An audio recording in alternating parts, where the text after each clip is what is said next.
want to talk about castor oil and what it can do for your face. It's definitely nature's natural Botox. It's really stood the test of time. It's been around for thousands of years. Egyptians used it. The Romans used it. Many other civilizations used it for certain healing properties. Most importantly, should we be concerned about The toxin ricin in castor oil. It's actually 6,000 times more poisonous than cyanide. This compound is 12,000 times more poisonous than rattlesnake venom. Let's dive right in and talk about castor oil. It can give your skin that soft, glowing, elastic, and firm look. Whether you have these little fine wrinkles or bigger wrinkles or dry skin, you need to use castor oil. The main phytochemical that's behind all these amazing effects is called Ricinoleic acid. It's a deep, penetrating moisturizer. Kind of traps the water in there and it keeps you super hydrated. This is why a lot of people actually put this oil on their face at night, and then when they wake up in the morning, they're like, wow, my skin looks significantly different. You can also put this on your hair. And I'm going to show you how to apply it on the hair in a little bit, as well as on your scalp. If you have split ends or you have dried out hair, you can definitely see a huge change very quick. This plant-based chemical also has very powerful anti-inflammatory effects. Applying castor oil onto a face that's inflamed, it's a very effective remedy. Castor oil also has an antimicrobial effect too. You have to understand that there is an entire microbial life on the surface of all of your skin. Those microbes are there to protect you against all sorts of bad things. You have to realize that there's a lot of skin-related problems that are an overgrowth of either bacteria or yeast or even a fungus. Castor oil is the perfect antidote to that. There's also a bacterial component to acne. Castor oil also has a good amount of vitamin E. Vitamin E can give you protection against things like UV radiation and pollution. Some of the properties in castor oil you can put on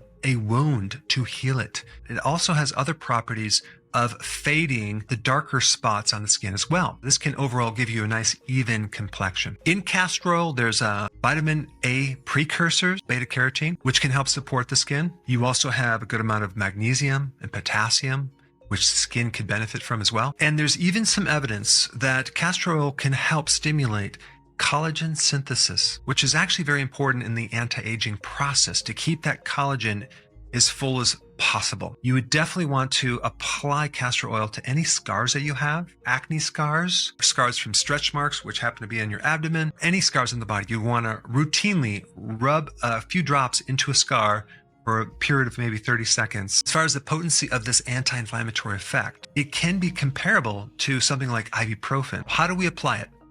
A lot of people cut it with other oils, coconut oil, olive oil, and there's hundreds of different types of oils you can also cut it with. Other people don't cut it. They use it as is because one of the challenges with this oil, it's thick and a little bit sticky. You simply take a couple drops, put it on your fingertips, and rub it into your face in areas that are dry, wrinkled, or reddened, or irritated. You just apply a little bit more of that into those areas. If we're talking about a couple drops, we're talking about like 3 cents a day it's going to cost you to create these effects. I recommend applying this before you go to bed. When you wake up, it has a chance to really penetrate and soak into the tissues. I would be careful putting it around your abdomen or pelvis area if you're pregnant and you're not ready to deliver, because it could induce labor. Another application is some women use it to take off makeup from their face. They might mix it in with other types of lotions as a makeup remover as well, because it gives you some additional benefits. If you're going to put it in your hair, what I would recommend, especially if you have hair loss, is to rub it deep into the scalp. What it could potentially do is stimulate the growth of hair, especially if you have alopecia. You really want to rub it deeply and really scrub into the scalp any areas where you want to grow hair. I'd also put like 4 drops into your fingertips and run it through your entire hair as well before you go to bed.